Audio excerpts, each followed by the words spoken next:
Hi there, Turgeon here, bringing you physics from afar. Pause and rewind. Take advantage of this.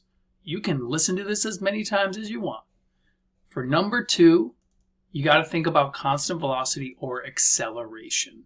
Then you also have to think about the forces. If it's constant velocity, the forces are balanced. If it's acceleration, the forces are unbalanced.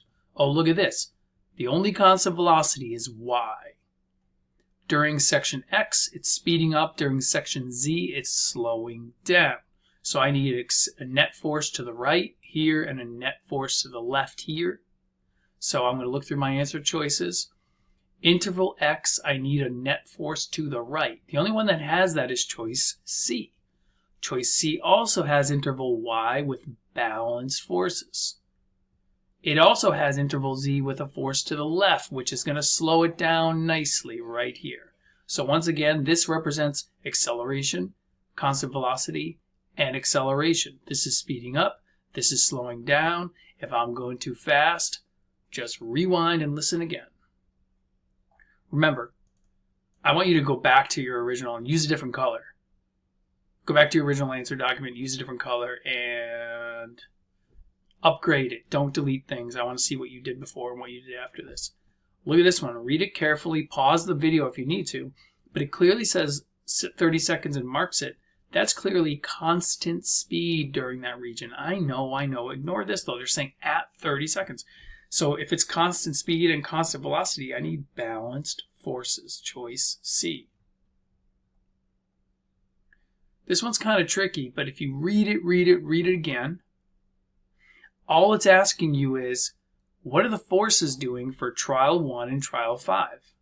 What's up with the forces? What's up with this tension? Well, the tension's pulling the block.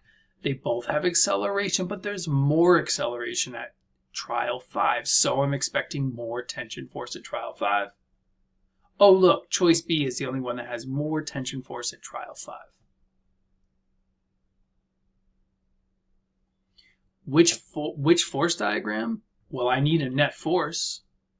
This is the only one with a net force to the right. There's extra force. It's unbalanced. The normal force and the weight, those can't be unbalanced. They have to be balanced because we know it's staying on that surface. Did the speed of the block increase, decrease, or remain the same? I think you can figure that one out. Look at 19. Zero net force. Well, all these look like changes are happening. This one's constant velocity, so that's going to be zero net force, constant velocity. This one right here. Look at this one.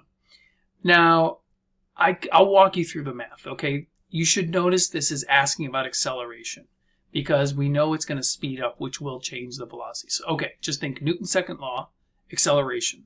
All right, so the net force, the force that you want to put down, you got to combine these. Is it 108? No. These are working against each other. The net force is 8. Write that down. F equals 8 newtons. Then the mass, I think you can see, is 10 kilograms. When you plug that into F equals ma, you get 8 equals 10a. You do a little bit of dividing, you can see that the acceleration is 0.8 meters per second per second. Then they ask you, what's the velocity after 1 second? Well, the definition of net force is how much the velocity changes every 1 second. So your answer is right there because the acceleration was 0.8 meters per second. Therefore, the velocity will be 0.8 meters per second. This has been physics from afar.